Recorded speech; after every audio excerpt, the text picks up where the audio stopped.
BNP chairperson ও সাবেক প্রধানমন্ত্রী বেগম খালেদা জিয়ার সংকটাপন্ন শারীরিক অবস্থা ঘিরে দেশ জুড়ে তৈরি হয়েছে গভীর উদ্বেগ। তার জন্য দোয়া চেয়ে সোশ্যাল মিডিয়ায় পোস্ট করছেন একের পর এক তারকা। একই সঙ্গে রাজনৈতিক দলের নেতারাও হাসপাতালে গিয়ে খোঁজ খবর নিচ্ছেন। সাবেক ক্রিকেট অধিনায়ক তামিম ইকবাল তার ভেরিফাইড ফেসবুক পেজে পোস্ট দিয়ে লিখেছেন, অনেক প্রতিকূলতার বিরুদ্ধে লড়াই করা খালেদা জিয়া এবারও সুস্থ হয়ে ফিরবেন, সবাই দোয়া করুন।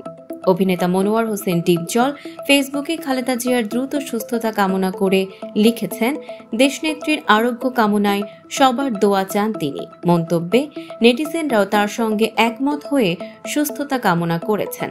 এদিকে অভিনেত্রী তমালিকা কর্মকার বহু পুরনো স্মৃতি মনে করিয়ে দিয়ে জানান, 2000 সালে জাতীয় চলচ্চিত্র পুরস্কার তিনি খালেদা জিয়ার হাত থেকেই পেয়েছিলেন। সেই সম্মান আজও লালন করেন তিনি এবং সাবেক প্রধানমন্ত্রীর জন্য দোয়া প্রার্থনা করেন। এদিকে বিএনপিও জানিয়েছে, চিকিৎসকদের গ্রিন সিগন্যাল পেলেই খালেদা জিয়াকে লন্ডনে নেয়ার প্রস্তুতি রাখা হয়েছে।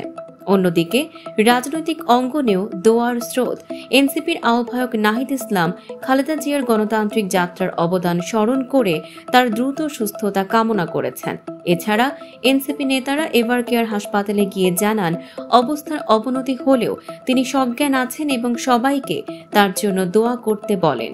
সব মিলিয়ে দেশজুড়ে দলমত নির্বিশেষে একটাই প্রত্যাশা, বেগম খালেদা জিয়ার দ্রুত আরোগ্য।